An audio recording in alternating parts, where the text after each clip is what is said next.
All right. Welcome to Thursday. Tom, is it Thursday? No, it's It's Tuesday. Tuesday. I always get it's coronavirus time, man. I'm getting discombobulated on my day still, but I feel like there's light at the end of the tunnel. But thank you for this Tuesday edition of the MSP Initiative. Happy to welcome. I've known Tom Watson here from Chief Channel Advisor from NinjaRMM. We've known each other for a long time, going back. Over 10 years. Yeah, I was going to say a decade. So I'm really happy that you had some time to jump on today. I think we're going to have a real cool conversation about, the pitfalls and the benefits and the magic to get past that $1 million threshold for MSPs. But before we get started, Tom, where are you based out of today? How are things been by you? I know like different people are in different places. I always like to just get a lay of the land. So. Yeah, I'm in the Washington, D.C. area right now. Spend time in D.C., Northern Virginia, and, kind of mostly out on a family property, a farm here, kind of hiding out from this thing. Right on. So, have things opened back up? Are you allowed to go to a restaurant, or are you pretty much still on, cave mode? Well, I'll be honest, yeah, you can go out. I mean, I like to go to the gym, George. That's my big thing. So I go to the gym a lot. That's open. It's a little bit of a free-for-all in there, but, things are opening up and enjoying the nice hot summer days now, doing a lot of gardening and doing a lot of grilling. How about you? Yeah, I mean, here outside of Philly Metro, the state decided to come up with a color coding system, like red, yellow, green, super novel. But we're in green now, right? So like, restaurants, bars, that kind of stuff, 50% capacity. Still need to wear a mask as you're going to your table, but then once you're at your table with your party, you can take your mask off, kind of thing. Obviously, I saw a post of you grilling the other day, right? Oh yeah. I mean, I wasn't necessarily grilling food, but I had to grill. Grilling. You were grilling out though, I think. Said you're doing something outside. I was grilling paraphernalia, NFL paraphernalia of a team with a star. But there you go. There you go. So how are you feel like you're now in a role where you're talking to MSPs all day long? Give me the ebb and flow, right? How are things going now today? Based on all your conversations. Yeah, George, just set the stage a little bit. As you know, we first met, I was an MSP owner. Yep. And was for 15 years. I sold that MSP from the DC area. And then I was at Axient for a couple of years as their VP of MSP best practices. Now Ninja's brought me on starting this year in January. And I am their channel chief advisor, which is a great role because this is kind of all the stuff I do. I basically work with MSPs on how they can improve themselves. And kind of what I'm seeing is we've done some really interesting webinars on our MSP live chat series at Ninja. And now I think you've seen some of those, and you actually jumped on one a few weeks ago.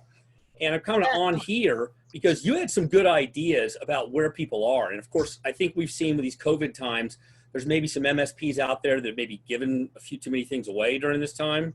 Or maybe they're wondering, what's the next step? How do I come out of this? And maybe they're going to go back after that big goal, which I think for a lot of those tuning in is going to be, how do you break through that $1 million barrier per year? Or maybe it's 1 million MRR for you, whatever it is.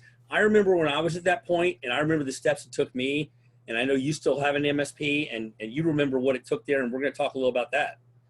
Yeah, absolutely. No, it's, what's funny is that it's cyclical, right? I mean, yeah, the industry's matured a bit, but some of the same challenges that we saw back in 2010 are really the same problems that seem to be here in 2020. Absolutely. To a degree. Yeah, they've morphed and permutated a bit, but generally speaking, the big things are still there. So let's go back to it, Tom. When did you sell your MSP again? It was 2015. Okay, so you're 5 years removed, and I am. When you went to go sell your MSP, what were the major metrics that were on the table in order to help determine value? Well, first thing I think to point out is there wasn't private equity involvement then. We didn't see them scooping these up.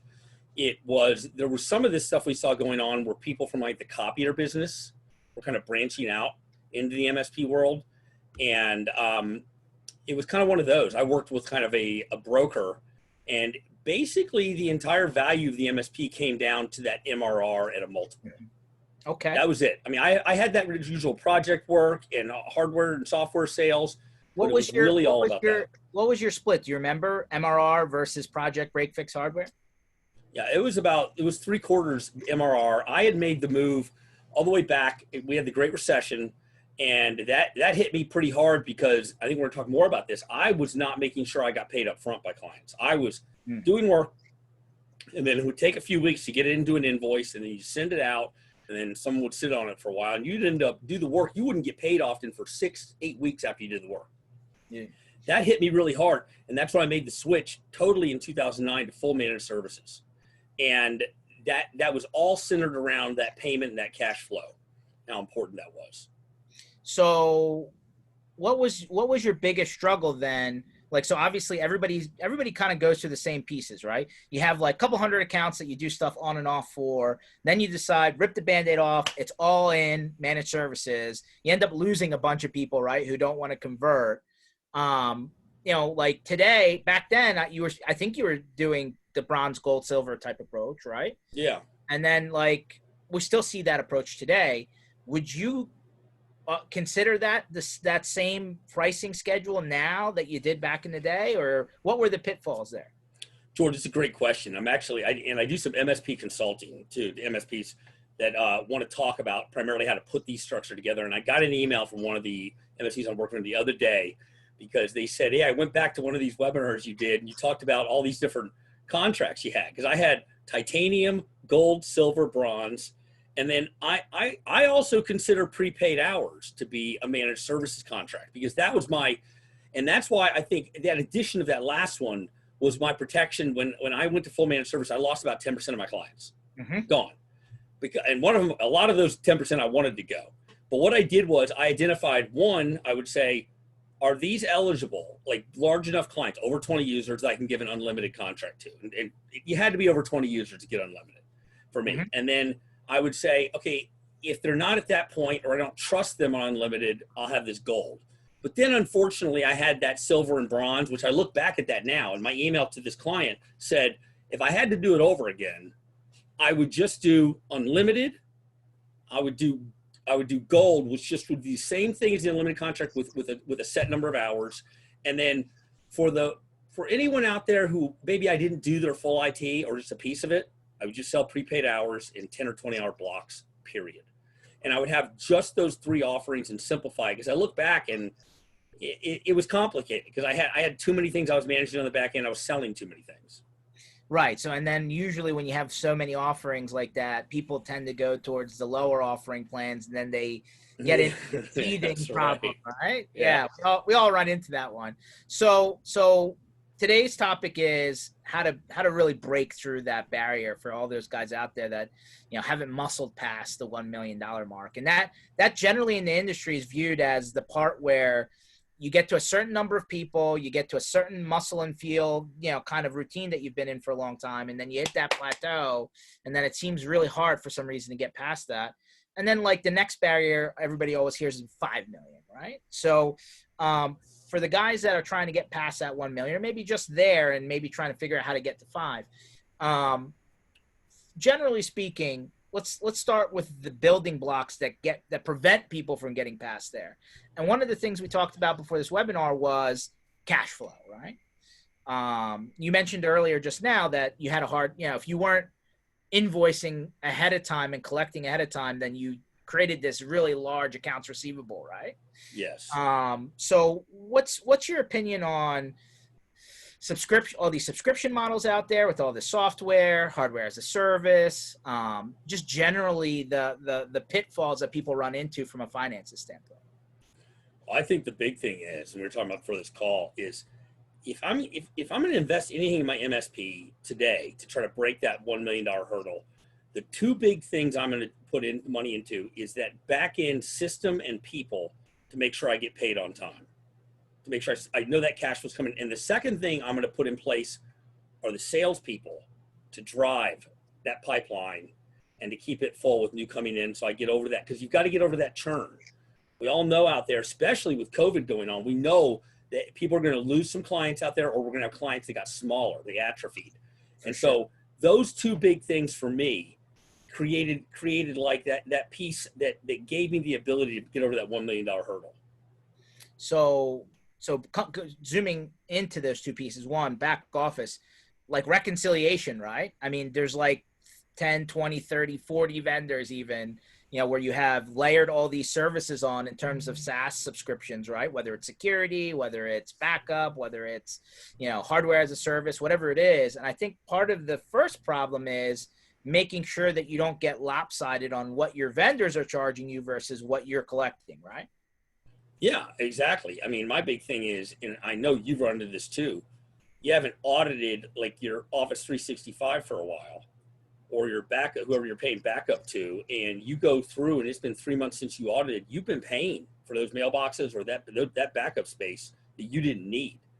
And my big thing was putting someone in charge and making it their job that they did two things. They audited our use of licensing and made sure that that was correct on the back end, so that what we're billing is what we're paying for. And then the second thing is making sure your invoices go out to your clients on time for the right amounts. I talk to MSPs all the time, and they make it pretty easy with these tools like ConnectWise and Autotask and stuff like that. But the fact is, a lot of times you got to go in there and tweak that invoice a little bit. You got to add something to it. You've got something they added on, or something like there was an additional invoice that month to the managed services. But getting that monthly MRR-based invoicing out every month, same time, requiring a payment by, like, say, I required payment by the first of the month for that next month. And I just started like denying service if people didn't do it. But those big things of cash flow, and then having someone in my company, not myself, but someone who's like a book type keeper type person, and controlling, like I said, that auditing of license use and controlling those invoices going out and all the add, and that was their job, the primary job.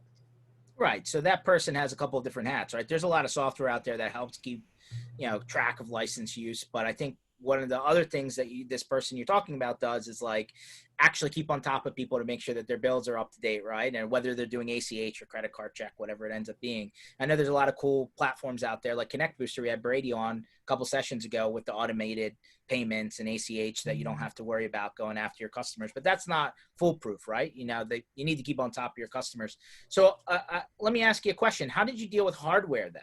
I mean, I feel like people always get sucked into the hardware as a service, kind of machine where they end up fronting money somehow. And we talked about how MSP shouldn't be banks.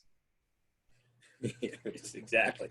They shouldn't be like one of those check cashing companies, that's doing stuff like that. And then, it becomes a rough thing. So the first thing I would say, my deal on selling hardware was this. I would quote the hardware out. There's no way I'm putting my credit card in with Dell or HP or anyone like that, or Ingram or CW, until I am paid in full for that hardware, period. No concessions on that. Because you drop a physical piece of hardware off at a client and then ask for payment, you already gave them what they wanted. You're losing it. So that's the first thing advice I would give people. The second thing is, I loved Haas. I did a lot of Haas. I liked it.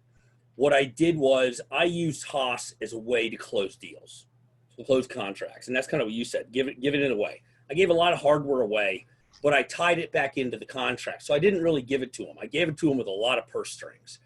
And what I would say like that is, I had small clients, usually under 20 users, where I'd say, oh my God, I don't want to put a contract on with this router and server they have because they're a little old. And these guys don't have the money for it. But I'd stock like I'd keep like on hand 4 Dell servers that were kind of like under $1,000 that we kind of beefed up a little bit, that we knew inside and out. We knew how they worked. We knew what they were good for. I would roll one of those out, and I would tack it onto the contract in a monthly with the expectation that it would be paid off within a year in terms of my accounting. And I'd give the hardware away to that in that basis. But I would make sure it was contracted and I was going to get paid for, and I was going to cover those costs. So basically, you made sure that the customer's in a contract long enough to recoup your costs plus, expenses and stuff. And then I usually, on top of that, I'd say, okay, I'll provide the server. I'm going to do it under this contract. It's going to add, I don't know, $150, $200 a month to the cost. And I'm also going to need a little money up front for you on the install. So okay. I would, and that money up front on the install, I would make sure that value usually covered what the cost was for that physical server. Because my big deal is like I said, I look at this thing as when you give someone a physical item, they don't really feel the indebtedness to you once they have it in their possession. So get paid up front whenever possible. And I saw it, by the way, George, I saw we had a chat in here, and yeah, Brent Fairbanks, right. we bill a month ahead of time. Yeah, and that was, I would say, I would send my invoices out, and they were required to be paid by the first of the month that service was going to happen. I had to have payment. So it wasn't just sending them out. I required that payment had gone through, and we had accepted it. And then I wouldn't roll anyone out there. And then, I'm sure you've done this too, George. People call up and be like, yeah, but we really need help right now. I know we haven't paid you. I'll be like, yeah, that problem you have, we're gonna have to roll a truck on site, even if you didn't have to. And we're gonna need a check when we get there. We need to wire that money today. I'm sure that angle is slightly different now with COVID happening, right? Because I'm sure a lot of accounts receivable ballooned a bit. That's a good point. I think I just saw a benchmark. A couple, companies do benchmarking, and I saw a benchmarking post, I think yesterday, where they said that 49% of MSPs that respond to the survey said that they lost business since COVID started. Really? Wow. Yeah. And then they said another 24% said that their business has not grown during that time. So that leaves approximately another 25, 26, 27% who maybe did well, right? And again, these are just the people who responded to this particular survey, a couple thousand companies. But that generally goes against the grain. I've heard some people have done fairly well, right? They've gotten phone calls during this time and been able to onboard customers, remotely and stuff like that. But I assume, back to your point, the MSP not being a bank, we need to collect money up front, right? Especially for things like, how would you handle project work then, Tom? Oh yeah, I just want to point out one more thing though, is that what about, and maybe that study didn't cover this yet, what about the ones that have just gone to slow pay on their invoices? That's going to hurt. And that's to me where I draw the line. I can't get into a conversation with people about their finances. I have to leave it at, if you're going to do business with us, now you're talking about our finances, and we have to have payment by this date. And I would honestly, I might give a couple slack, but chasing people around for money is not worth it. Now, in terms of project work, the way I always build project was I'd overestimate the hours a bit, because we never really know what's going to happen, and you never want to come back to the client with, yeah, it took 10 more hours than we thought. So overestimate them a bit, and then require 50% on that estimate. So if it's a 40-hour labor, I require 50% upfront before the project work is undertaken, and then the other 50% upon completion. Okay, that fair. How about you? Yeah. No, project work, I always try, like I got stuck for a while in the early days on that 50-50, right? Where it's like half up front, half when the job's done. Then I realized that we really needed to go into progress-based invoicing, right? It's like, hey, we get to this point, we're going to invoice you. We expect payment at that time, because I feel like that 50% on the back end always gets stuck for some reason. Yeah, it does. So yeah, I definitely learned my lesson there. So a couple questions came in. Brian, again, he said, have you heard of anyone charging a premium for sending a tech, in terms of hazard duty? I had Brad Gross on a while, 2 sessions on MSP Initiative. I know what he would say, but what would you say to that question? George, first I want to say one more thing about the 50-50. That's what I did. That's what I did on project work. I can tell you something. I start an MSP these days. You're paying me everything for everything up front, because and if you don't, that's fine, because I'm just going to only stack my business with clients that are willing to. And then I'm going to spend so much less time on administrative and billing that I'm going to be able to grow my business, because I'm not dealing with that stuff as much. So that's what I do now if I was approaching it. Now, in terms of charging a premium for hazard duty, I don't know, man. I mean, I think you start getting to things. This reminds me of charging people trip charges and coming up with extra charges for rolling a truck. And I'll be honest with you, I didn't do any of that stuff. I like to keep my billing very straight up. This is what you pay per month. This is everything you get.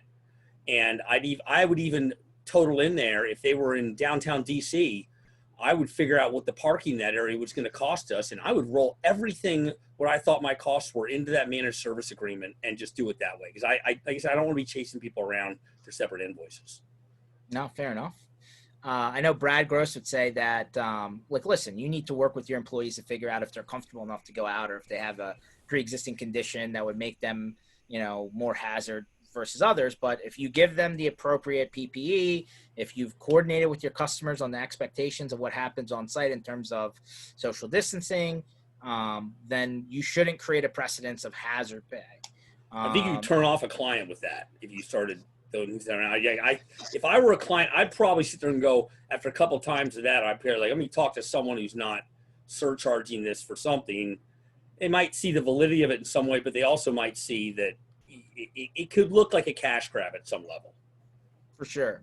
Another question here from George. He said, have you had any experience with like a pre-authorized debit? You ever deal with a vendor who's like, I'm going to put this into your card. I'm not going to charge you. I'm just going to make sure that there is a hold there. Almost like when you go to a hotel or something, right? In terms of project work, hardware, anything like that. No, I mean, no, I don't exactly understand. How do you see that working with the client? Yeah, I mean, usually, so he just responded again on a monthly pre-authorized from the bank or monthly pre-authorized from the bank. So, I almost feel like that mechanism is a little bit double-edged sword. And here's what I mean. Just because you get something pre-authorized doesn't mean it's 100% guaranteed to be there when you go to actually transact. I've seen that happen many times. And it's a very uncomfortable situation when you go have that conversation. To Tom's point, simplification usually is the better way to go about things. And I understand we're getting creative now during COVID time, but the reality is that time and material, and especially hard costs, hardware and subscription-based services, I don't know if I would want to really play around with extra steps to get to actual payment, right? Just my 2 cents. Yeah, what comes down to me. I mean, both personally and professionally in business, I run zero debt operations with zero bank notes and financial instruments. That's just I may grow slower and stuff like that and deal with these things, but my feeling is whenever you tack financial instruments, especially ones that I don't understand completely all the mechanisms behind them, or the money's not really there, and then it becomes a conversation. I want everything that I pay for to come out directly out of my bank account, and then everything I get paid for directly come from a bank account to mine. I don't want any intermediaries or any instruments that possibly dilute that in some way. What about leasing? Or I know there's some of these hardware as a service programs now through distribution, Tom. Have you ever thought, considered any of that? What I like doing is that when, for example, I bought a lot of hardware from Dell. I would turn clients over to Dell's leasing program, so that they could then buy it, and the purchase would still come through us, but Dell would do the financing with the client. Okay, that's it. Yeah, and then as part of that transaction, you get paid right away, right? I mean, yes. that's the end. So let's pivot. So we talked a lot about financing and finances and cash flow. We all know cash flow is king. I'll say it just for the sake of saying it. When we come to the personnel problem, right? Meaning usually everybody starts out of their garage, out of their trunk, out of their basement, whatever. And then as you're trying to build your business, at what point do you have to really understand when people need to be added? And then at what point do you, as maybe the founder, the owner-led technical person in your organization, kind of break away from wearing too many hats? I think that point happened for me when I would see that there was potential business leads coming in from various ways, referrals or from network events, whatever they were, and I wasn't able to follow up on them myself. I wasn't able, or in a timely manner. I was possibly not landing that business because I was in my own way, and because I was wearing too many hats at that point. And that was, to me, the deciding factor. And I look at like I said, the two main things that allowed me to break through that barrier are, one, bringing dedicated salespeople in, and two, having that person that was a buffer between me and the rest of the organization and clients that allowed me to focus in on just the pieces that I wanted to work on. So is that a service desk manager, an office manager, a general manager? Like, what's that buffer? Yeah, I had someone that was a service manager and dispatcher, and they kind of filled both those roles. And then that person acted as a buffer in the rest of the organization and with the clients, because I found what I had to stop once a client was onboarded and we had them, and even if I had the relation to begin with, I needed to hand that relationship off so I could focus on new clients coming in and bringing them into the fold. So I had someone sitting in between me and them and managing those relationships. I also brought the salespeople in, which one of the important things I did was I had the salespeople also do a level of account management after the deal was closed. So how would that person get compensated then? Like, you bring a salesperson in, what do you pay him? How do they get commission? How does account management get compensated? Just so that people understand how that works.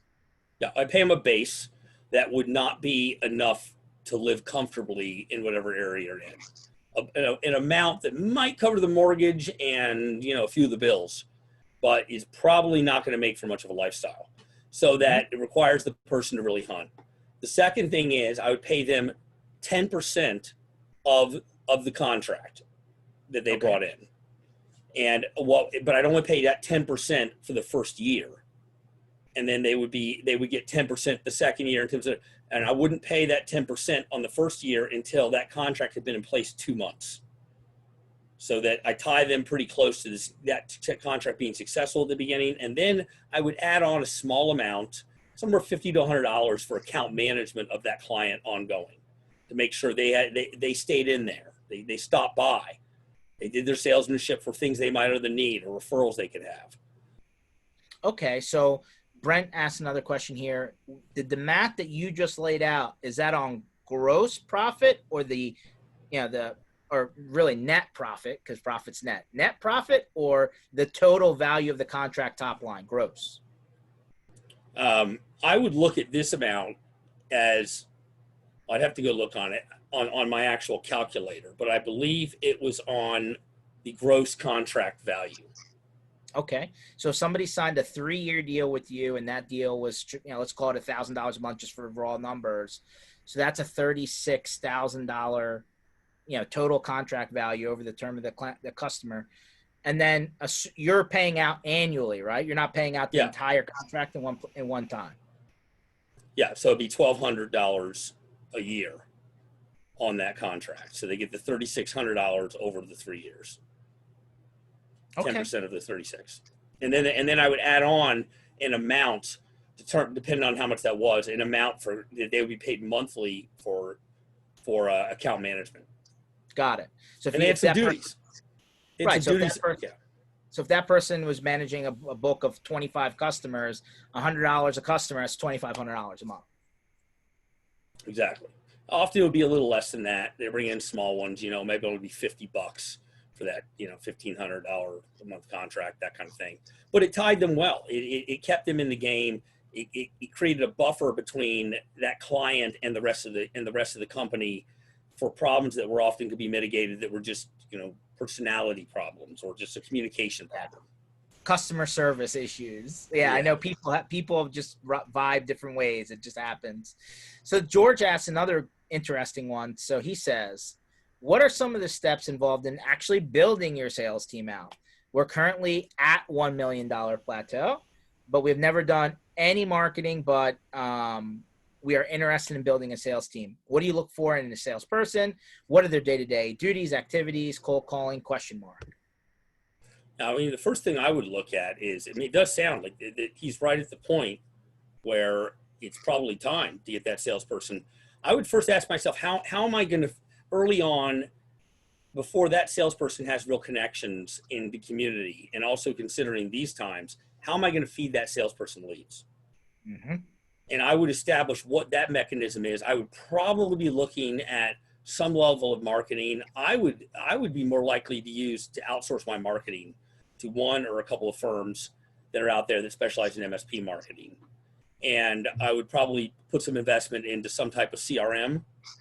I would have all these pieces in place. And then I would also set aside some money with the expectation that that salesperson is probably not going to produce anything for a while. And we don't know, George. I'd love to hear your thoughts on how does COVID look for bringing salespeople on. I don't know about you, but my salespeople, they got their business through BNI and Chamber of Commerce and all these in-person networking events. And people can say whatever they want about doing this stuff remotely. It's not the same thing. And I don't know how it's going to feed people. 100%. Yeah. So back to your point, sales and business development are always looked at the same, but they're really supposed to be separated, right? Absolutely. Business development is lead generation, right? You're funneling in people who are potentially good fits so that your salesperson can then take over and figure out, is there an opportunity here? Present it and close it, right? So a salesperson's supposed to be a closer. Your business development efforts are supposed to be lead gen, right? Getting those people through the front door. And so marketing and lead gen are very closely tied. You need to not just put money into websites and graphics and that kind of stuff. You need to be putting money into appointments. You need to be putting money into what we call inbound marketing, right? You're putting a lot of education out there, and you're going to try and bring people back through education, which kind of fits right in line with where COVID is. There's a lot of people who don't, there's a lot of uncertainty out there in terms of coming back to work, remote workers, people spread out between different states, even different countries. And I think that there's a lot of good opportunity right now if you're presenting the right content. So no matter what you do, if you do decide to take up Tom's suggestion and get an outside marketing firm to help you with polishing things, you should have a face to that, right? Meaning you should be educating people on, here's the things that can help you in this area, this area, this area, and sell through education and sell through, hey, I want to help you, rather than the used car sales, kind of gimmick, right? The hard sell probably doesn't work right now, but I'll argue that there's a lot of opportunity that we've heard out there for people who, were not ready for this type of situation to occur. It could have been because they decided not to spend the money. It could have been because the company they're working with, just wasn't positioned properly to have the right systems in place to help these people. But there's a lot of actually people out there who are looking for, how do we make sure that we're not stuck moving into 2021? We don't know how long this thing lasts. And frankly, I think a lot of people have decided, hey, we've put off this remote working cloud thing for a while, and now they've realized that that's kind of the way forward after they've been beaten on the head over and over and over again, possibly. So I also think, Tom, to your point, or kind of enhancing your point, co-managed IT is becoming very popular right now. And part of the reason why is these larger entities who may have had a couple of resources internally for technology have had to cut back or slim down, or maybe even eliminate that person to try and cut costs. And that's where the MSP is in a great position to either augment or help replace that personnel or that that role if for some reason the person that was there before just didn't work in the math, right? So what is your opinion on that? First thing, you brought up a couple things. I spend a lot of time thinking about what I would do if I did it again. And I've had a lot of opportunity because I've been back in the channel for a couple of years now, George, 2.5 years. And all I've done the past 2.5 years is talk to MSPs and do content similar to this and come up with it. And I've also gotten to see what MSPs do from the other side. It's a vendor, but understanding what MSPs do. And the one thing I look at is, if I was going into it now, first of all, like I said, I'd be very simplified in my contracts. And I think that's gonna, if you are managing less different kinds of contracts now and selling them, that's gonna put you at an advantage now. And being very selective, not going after everything, being very selective. So I would probably only do networks that were probably above 30 users. This is what I would do now. I would then, on top of that, I would have dedicated salespeople who were hunting for co-managed deals. I would be looking for those left and right, because I'll tell you what, as companies sit there and let more of their workforce work from home, that is prime for them to get rid of the in-house IT guy that they probably already had headaches managing, and to let a company handle that with their team of people and a knock and all of that. I would be hunting for those deals all over the place, because I think that co-managed IT is the future of IT for many companies, because it reduces their costs and it often gives them much better coverage for their network. 100%. So let's ask this question. At what point does the owner-led technical team, at what point do they step back from the day-to-day, troubleshooting, help desk? Is that not the first hat that they should take off at some point? Yeah, my feeling is that I probably took about 2 extra years of touching people's hardware, playing with it, going out there to save the day like Superman. When that is yeah, it's great, and it's good sometimes to show up with the troops and be there. But the point where I decide, yeah, I might show up and pat them on the back and say, good job, guys, and give my input, but I wasn't enabling my employees, and I also was taking myself out of growing my business. And it's almost like you might take a financial hit for on it a while too, because you're probably your best technician. A lot of the people listening, but you're gonna have to make that decision. I am not going to do technical work anymore. I'm going to grow my business, and I'm going to leave it to other people to figure it out, because I'm going to enable them with the right tools, and then I'm going to go out there and hunt more business. Because probably, especially in these COVID times, you might be tight on hiring a salesperson. You might be tight on a lot of things, but if you free yourself up to do it, you're probably your best salesperson in your company too. So I think that's the jump. And George, did you get to that point where you were still too deep in the weeds, and then you had to finally go, what am I doing, and pull away? Yeah, I mean, this is a long running stigma. And I'm sure everybody's got to, commiserate here. The, 80, 90 hour weeks, 14, 15 hour days, weekends, holidays. I mean, it takes a toll, guys, right? I mean, the less sleep, the more Monster and Red Bull you drink, the worse off it gets. And I mean, at some point there needs to be the work-life balance, or else you'll get burnt out, and then at some point just give up on it, I think. Or you'll just be one of those kind of, curmudgeons, kind of, I battled through it, I was in the trench, but then you look at your business and you've never really gotten past a certain point. So I think that to some degree, there is a point where you have to let go, and you do need to rely on other people. And I'm not saying just put somebody into the deep end and not give them help. They definitely need to understand the expectations and the responsibilities. But at some point, yes, you as the owner need to understand how your business runs, how you generate more business, because just staying flat isn't the answer, right? I know you've probably heard 1,000 people say, if you're not growing, you're dying. And I think COVID probably, hammered through that to a large degree, because now all these people that were probably long-standing relationships, customers doing well, now even have either downsized and shut their doors in some cases. And now all of a sudden you've not gone out there prospecting for new business in a long time, and you're in a bad spot. Yeah, we got a question here. How did you get to that mindset? What happened was, I remember distinctly a couple times I was in data centers with my guys, 2 a.m, behind a server, every cable ripped out, devices all over the floor. And then I'm sitting there going, yeah, I didn't follow up with that client, that potential prospect. I didn't follow up with that one. And how the hell am I going to do this tomorrow after I've been here all night? And after I did that enough times, I said, I have to change my mindset, because I am the roadblock in my business growing, because I am sitting here doing work that I can pay someone else to do. Whereas I probably can't pay someone to do exactly what I'm doing on the sales side with some of these particular prospects.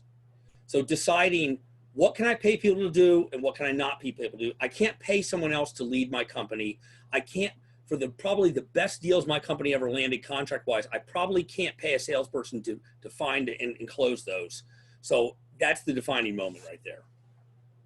Yeah, I mean, when it comes to the prospecting and sales cycle, speed is a huge reality, right?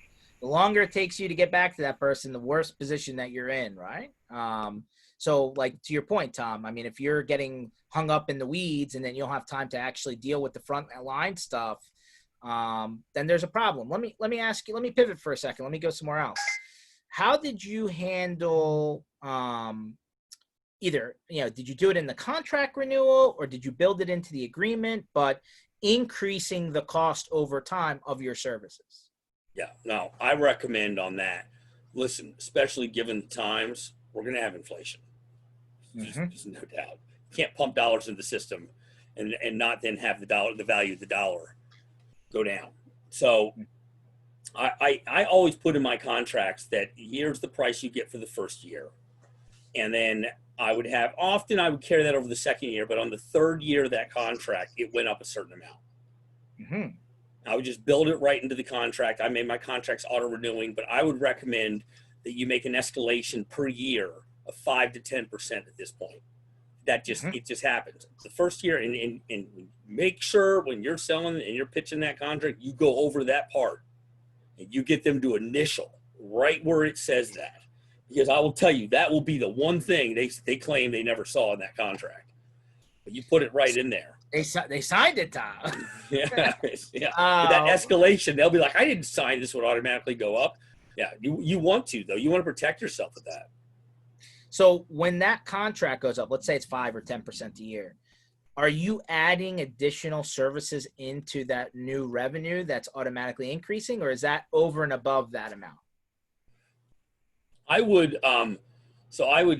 generally, I try my best not to change services during a contract. If it was going to be substantial, and let's say I decided this client now needs to be doing security awareness training, and I'm going to put them on that service that involves that, I would probably do an addendum to that contract and send it over to them and have them sign off on it, that we're adding it, increasing their monthly by this amount, and how that all cascades down into the rest of the contract and the renewals and everything like that. Send it over by email, give them kind of maybe even a spreadsheet that shows how it works, something like that. But I would, whenever possible, I would try not to change a contract and have it rely on, one, the escalation each year and there, and two, the auto renewal. Because I'd be honest with you, I always looked at my contracts as I wanted to make these contracts. When I rebuilt kind of the company in 2009 and built it around managed services, I was building the company to sell. And as a part of that, I knew it would be attractive to a buyer to have auto renewing contracts that were already increasing in what the client paid. That's very attractive because they're not going to have to go renegotiate those. They're buying something that's going to increase in value as they own them. No, it's a good point. I definitely think that there's some truth to, especially now, right? Security seems to be exploding. And technology obviously is changing at a rapid pace over time, right? There's the need to, add additional things, right? I mean, now, right? Ransomware is big, layering more security services on, stuff like that is an example, right? Or, let me ask you, another question, right? I mean, back in 2015, 2014, 2013, I know I didn't, but I'm sure you didn't put in there that you were going to send trucks to people's houses. Today, that's a slightly different story now, isn't it? What do you think about that situation? Well, I kind of allocated for sending them. Well, I did two things. One thing is I handled a lot of law firms. That was 30 to 40% of my business. Okay. I required at law firms and other similar type companies. I also had a lot of lobbying firms. Hey, it's DC, right? And I would require that the senior partners, I know how they work. I know they work from home all the time. I would require that they had equipment, computers, routers, firewalls, all of that stuff, switches, all that we provided at their home with tunnels set up and the whole kind of thing. So we already managed, we required it, and we set all that stuff up. So that, I think, and I've talked about that on a previous podcast, that would set me up for pretty good success in these COVID times if I already had the major principals at companies we were already running their home networks. But I would, if I was looking at it now for having to roll trucks to people's houses, and of course, people are commuting. Now you're driving to the distance. I would probably have to come back with some type of monthly adjustment on those contracts. I don't know what I would do. I would, I'd like to believe in many cases you don't have to send a truck out to someone's house, that you can have you can configure some equipment and drop it at UPS or something like that and send it out there and they can plug it in.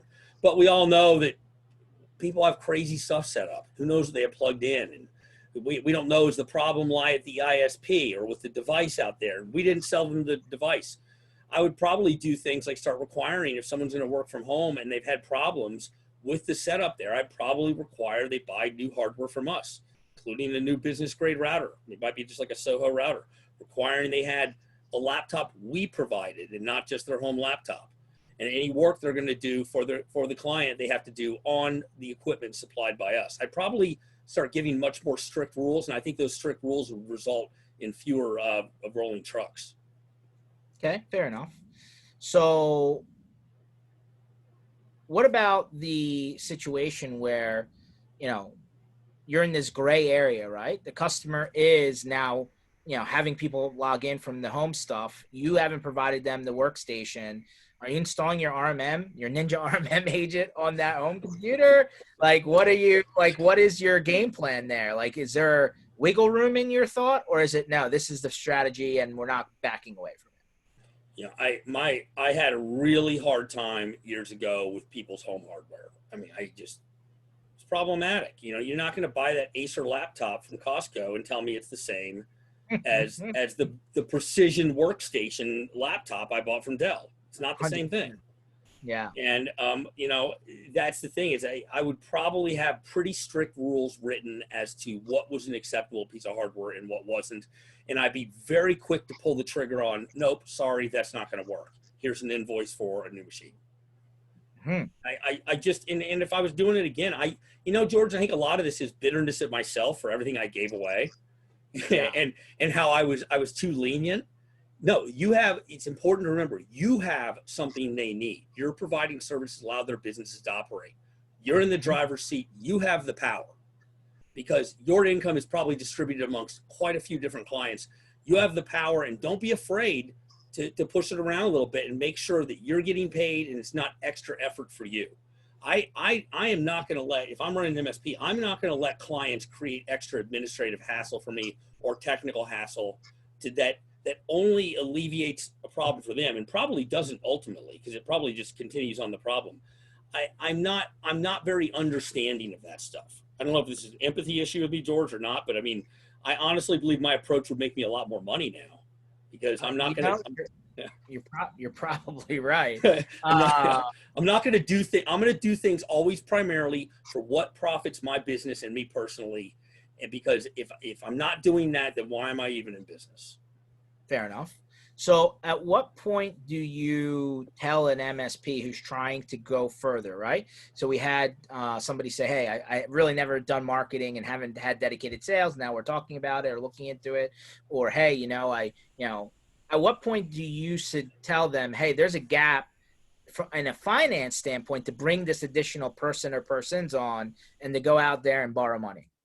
Yeah, my big thing is, are you guys operating month to month in terms of cash, or do you have money in the bank? Because if I'm going to take that business to 1 million or beyond, or if I'm looking, especially if I want to really increase that MRR, if I'm going to increase my MRR, I need to have some type of dedicated marketing function, either in-house or most probably outsourced. And because, like I said, I'm then going to need to use that to fuel that sales guy as he's getting up and running. And sometimes it doesn't work out with him, but I'm probably going to need to pay a sales guy 8 months to a year at a loss. So I'm going to look at, do I have the cash reserves? Do I have the cash reserves to support that kind of operation getting up and running? Okay. And if you don't have the cash reserves, what do you do then? I would probably try to do it myself internally in terms of, like I said, walling off pieces of the organization from me, deciding what I'm going to work on. Okay, I'm going to be the primary salesperson. And to do that, I'm going to need a good CRM, probably something beyond what the PSA has. I'm going to need something to get me leads. I'm going to contact one of the MSP marketing firms out there, and I'm going to tell them, hey, listen, I need to produce some sort of funnel into me.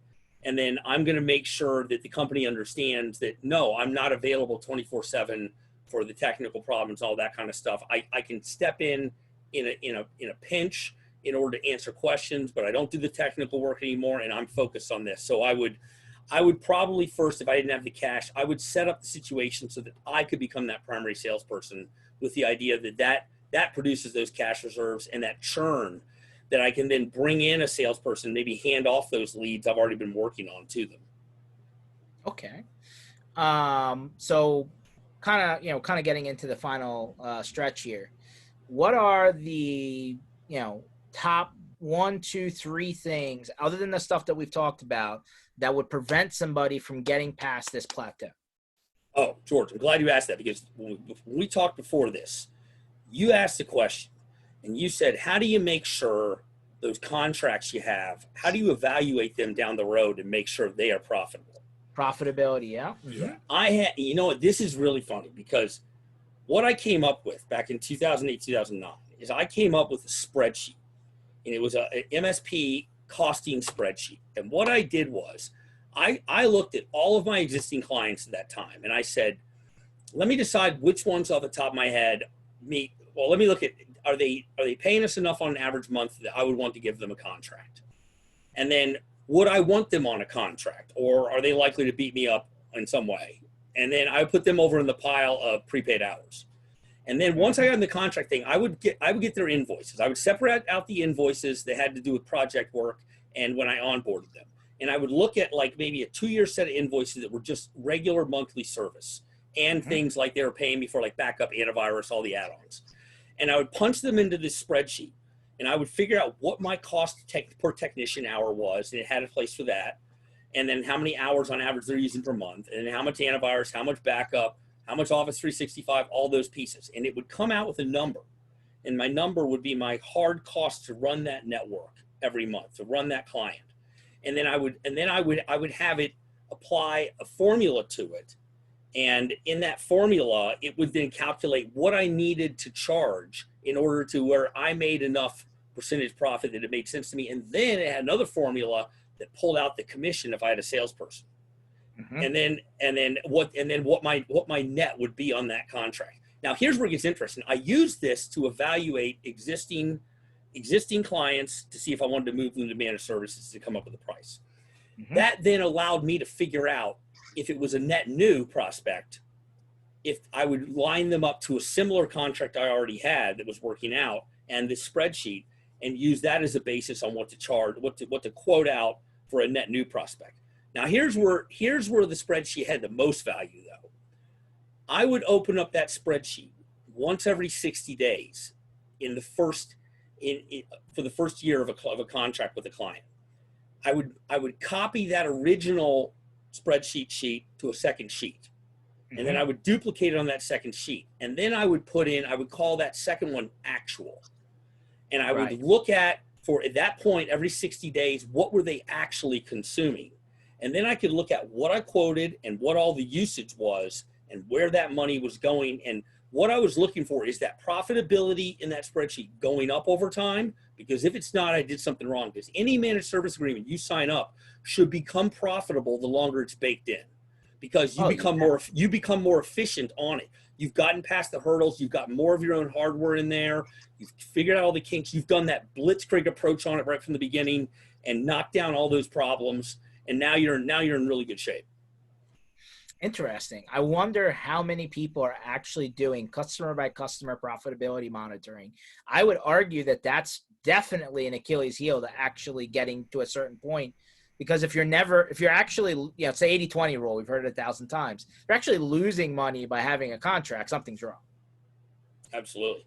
And yeah, I do have that spreadsheet. I actually use it, and people can reach out to me, TW@MSP Go, if they want to talk about that kind of thing.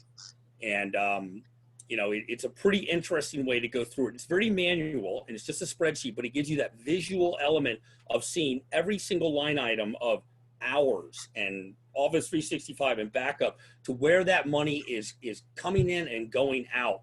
And it's really interesting, George, because as you said, a lot of the things we did 10 years ago very much hold true now. And a lot of it is just figuring out, is that contract profitable to us, and is it becoming more profitable with time? Yeah, I would argue that a lot of people aren't doing this, and it's a really big Achilles heel, especially if you ever go to borrow money, right? Because these are the types of finances that really help you get in the right position. Or to Tom's situation, if you ultimately do sell your company, this is the type of stuff that really hits home, right, in the valuation of what your book of business. And it's very interesting. So at what point, Tom, did you decide on that math to fire a customer? I only had a couple, but I had a couple where they were often lower value per month contracts. I always found if I was getting $2,500 a month or more on a contract, I could make that thing profitable. Where it got sticky was on these ones that were $1,000 to $24.99. There's just too much room on those where something just goes awry one month, and you're buried in that in service hours. Mm-hmm. You're digging out there. So that's kind of goes back to my thing is if I'm building an MSP today, I'm just not taking on small contracts. I'm not going to try to do that. I'm going to go after larger ones and grow slower, but have more profitability in them, but also have that ability to make them more profitable over time. But if I found a contract where I was consistently in a year losing money on that contract out of like 4 to 6 months, yeah, they got to go. I got to get rid of that thing.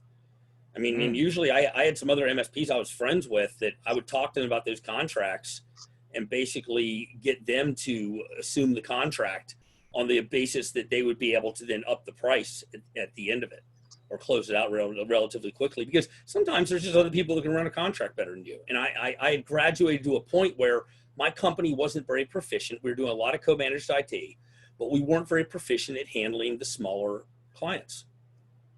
Fair enough. That's good. Knowing where you fit best, that's important. So you said contract profitability, understanding when to fire a customer.